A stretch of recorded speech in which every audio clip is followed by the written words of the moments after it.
When we think of the first genius of engineering, the first man to dream of machines, robots, and automation, one name usually comes to mind: Leonardo da Vinci. We are told that the Renaissance was the birth of modern mechanics, that Europe woke the world up from the Dark Ages. But what if I told you that 300 years before Da Vinci was even born, a man in southern Turkey was already building humanoid robots? He didn't just draw them, he built them, and they worked. His name was Badiad al-Zaman, the wonder of the age. We know him as Al-Jazari. While Europe was struggling with basic agriculture, Al-Jazari was serving as the chief engineer for the Artuqid Palace. He wasn't just a theorist, he was a maker. He believed that knowledge without action was useless. In the year 1206, he published a book that would change history. The Book of Knowledge of Ingenious Mechanical Devices. This wasn't just a manual, it was a blueprint for the future. Inside were designs for 50 different mechanical devices, water clocks that tracked the movement of the zodiac, fountains that changed shape automatically, machines that raised water to save farmers from drought. But his most famous creation wasn't just a machine, it was a message to the world. Imagine a clock, but not a clock on a wall, a clock that stood 20 feet tall. A clock shaped like a massive elephant carrying a castle, a dragon, and a phoenix. This was the elephant clock, and it was more than just a timekeeper. It was the first time in history that an engineer combined Greek, Indian, Egyptian, Chinese, and Islamic technology into one working machine. Let's look inside the mind of the man who invented the future. The elephant clock was not just a machine, it was a map of the world. Al-Jazari wanted to honor the great civilizations that came before him, so he designed it with a purpose. The elephant represented India, the phoenix represented ancient Egypt, the dragons represented China, and the water mechanism inside, that was Greek engineering.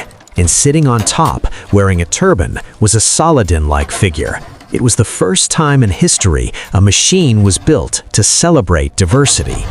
But how did it work? There were no batteries, no electricity. The secret lay in the belly of the beast. Inside the elephant was a tank of water. Floating in that tank was a perforated bowl, a bucket with a tiny, precise hole in the bottom. As the bowl slowly filled with water, it would sink. This sinking motion pulled a string connected to the castle on top.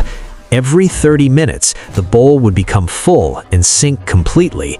This triggered a chain reaction. A cymbal would crash, a bird would chirp, and a metal ball would drop from the beak of a falcon right into the mouth of a Chinese dragon. The dragon would swing down, resetting the bowl, and the process would start all over again. It was perfect automation, a timer that reset itself day after day without a human ever touching it. But the clock was just a toy compared to his greatest invention. To make his water pumps work, Al-Jazari invented something that every car engine uses today: the crankshaft. He figured out how to turn the circular motion of a water wheel into the straight, linear motion of a piston. Historians credit this to modern Europe, but Al-Jazari drew it, built it, and used it to irrigate farms in the 12th century. Without this mechanism, the steam engine is impossible, the bicycle is impossible, the internal combustion engine is impossible.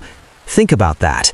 Every time you turn the key in your car or watch a train go by, you are watching the ghost of an idea that started in a palace in Turkey 800 years ago.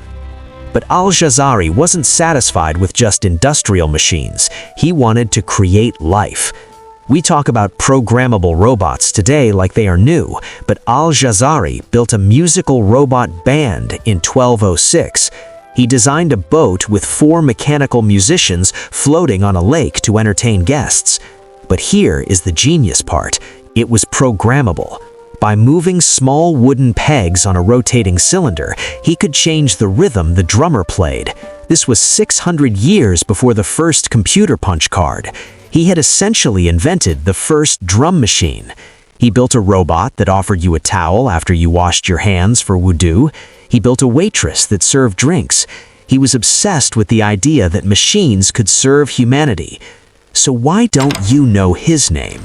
Why do textbooks jump from Archimedes in Greece straight to Da Vinci in Italy, erasing 1,000 years of history in between? Because history is written by the victors, and for a long time, the contribution of the Islamic Golden Age was viewed as a dark period by the West. But the truth is, the light never went out, it just moved. Al-Jazari proves that faith and science are not enemies, they are partners. He did not build these machines to get rich. He writes in his introduction that he built them to show the wonder of Allah's creation through the laws of physics. For him, engineering was an act of worship. Excellence, ihsan, was his duty. Leonardo da Vinci is a genius. No one denies that. But historians have found drawings in Da Vinci's notebooks that look suspiciously similar to Al-Jazari's gears. It is very likely that the Renaissance stood on the shoulders of the Muslim Golden Age. So the next time you hear about the father of robotics, don't just look to Europe. Look east.